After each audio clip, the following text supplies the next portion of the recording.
না, আল্লাহ বললেন ইয়া আইয়ুহাল্লাযীনা আমানু লা ইয়াসখার কওমুম মিন কওম। ওহে আমার ঈমানদার বান্দারা শোনো শোনো, খবরদার কখনো কোনো মুমিন বান্দারে ঠাট্টা করো না, অবজ্ঞা করো না, ঠাট্টা করো না।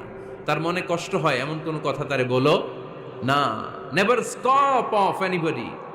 কাউকে নিয়ে ঠাট্টা করবেন না, তার দেহ নিয়ে, তার আকৃতি নিয়ে, তার বংশ নিয়ে।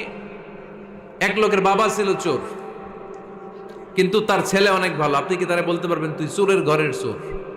বলতে পারবেন? চুরি করছে বাবা, ওর কি দোষ? কথা বলেন। এগুলো কবিরা গুনাহ। আওয়াজ করে বলেন তো কি গুনাহ? কবিরা গুনাহ। কারো আকৃতি নিয়ে, আমার ফরিদপুরের কলিজার টুকরা যুবক ভাইরা, কারো আকৃতি নিয়ে কখনো অবজ্ঞা করবে না, তুচ্ছ জ্ঞান করবে না। এটা কবিরা গুনাহ, এটা আল্লাহ খুব অপছন্দ করেন। এর কারণ আকৃতিটা আমাদের হাতে নাই। আমাদের কারো নাক লম্বা, কারো খাটো, আমরা কেউ কালো, কেউ সাদা, আমরা কেউ স্মার্ট, কেউ অন্যরকম। তো এই যে আমাদের এক এক ধরনের আকৃতি, এটা কি আমি বানাইছি? আপনি বানাইছেন? দিছে কে?